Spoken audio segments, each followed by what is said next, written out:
நார்த்தங்காய் பச்சடி செய்ய போகிறோம். பழுத்த நார்த்தங்காய் எடுத்திருக்கேன்.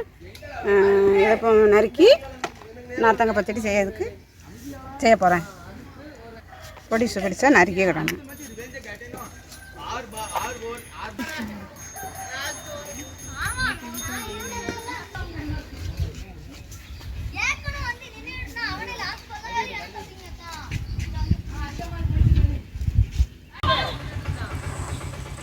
இப்போ நம்ம 6 நார்த்தங்காயை கழுவி வச்சுருந்தேன்.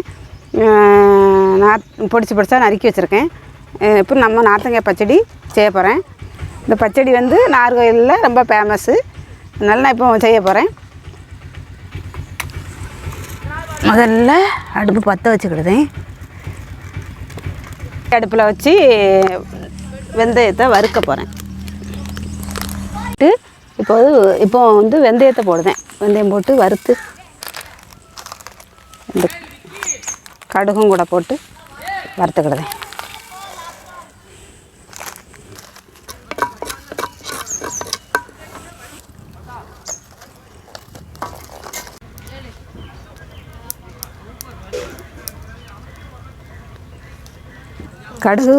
கடுகும் வெந்தயமும் இப்படி வெடித்ததும் அந்தால இறக்கி தட்டி வச்சுக்கிடணும். இல்லை சட்டி அடுப்பில் வச்சு கொஞ்சம் நல்லெண்ணெய் ஊற்றிக்கிடுவேன்.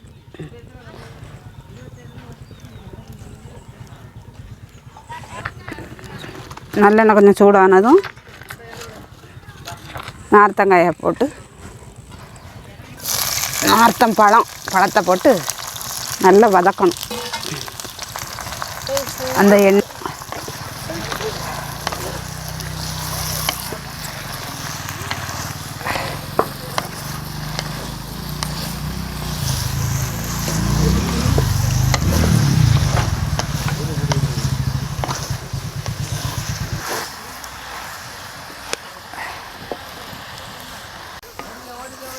இப்போ வந்து இந்த பச்சடி வந்து பாதி அளவு வெந்திருக்கு நார்த்தங்காய். அதுக்கப்புறம் கொஞ்சம் மஞ்சப்பொடியை போடுதேன்.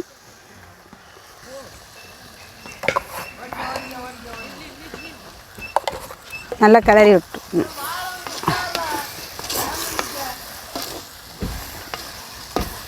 விட்டு இன்னும் கொஞ்சம் வேக விடணும். இன்னும் கொஞ்சம் வெந்ததுக்கப்புறம் புளி கரைச்சி ஊற்றணும். இதில் வந்து தண்ணி சேர்க்கக்கூடாது. தண்ணி சேர்த்தா கெட்டு போயிடும் சீக்கிரம். அதனால் தண்ணி சேர்க்காமல் நான் இப்போ செஞ்சுக்கிட்டு இருக்கேன். தண்ணி சேர்க்காமல் செஞ்சால் கூட கொஞ்சம் நாளைக்கு அது நல்லா கெட்டு போகாமல் இருக்கும். எலுமிச்சம்பழம் அளவுக்கு புளி எடுத்திருக்கேன். எடுத்து கரைச்சி ரொம்ப தண்ணி சேர்க்காமல் குறைய தண்ணியில் கட்டியாக கரைச்சி அதில் விடணும். ரொம்ப தண்ணி சேர்த்தா கெட்டு போயிடும். அதனால் குறைய கரைச்சி விட்டுக்கட்டணும் கட்டியாக.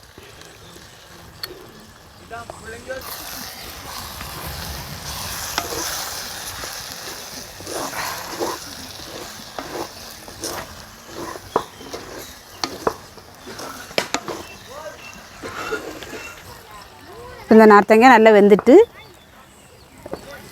இப்போது வத்தப்பொடி போட போகிறேன்.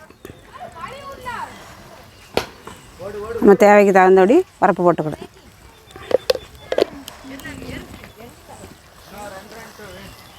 போட்டு நல்லா கிளறி விட்டுட்டு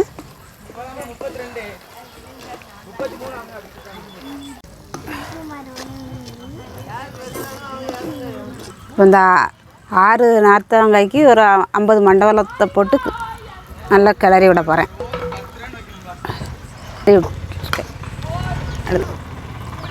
மண்டவளத்தை நல்லா கிளறினதும் நல்ல மண்டவளம் கரைஞ்சி நல்ல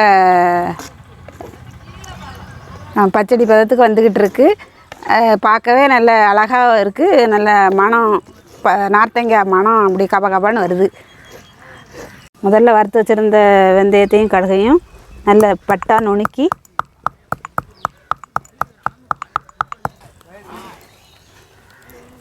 இப்போ கொஞ்சம் காயப்பொடியும் இந்த நுணுக்கி வச்சுருந்த கடுகும் வெந்தய பொடியும் மேலே தூவி கொஞ்சம் எண்ணெய் மிச்சம் வச்சுருந்த எண்ணெயை கொஞ்சம் ஊற்றி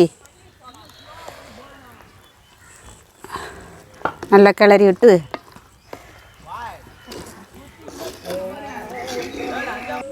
இப்போ எண்ணெய் நல்லா பிரிஞ்சு வந்துக்கிட்டு இருக்குது. பிரிஞ்சு வந்ததும் அதை இறக்கி பழைய சோறு, இப்போ தயிர் சாதம், சாம்பார் சாதம் எல்லாத்துக்கும், இட்லி, தோசை எதுக்குனாலும் வச்சு சாப்பிட்லாம்.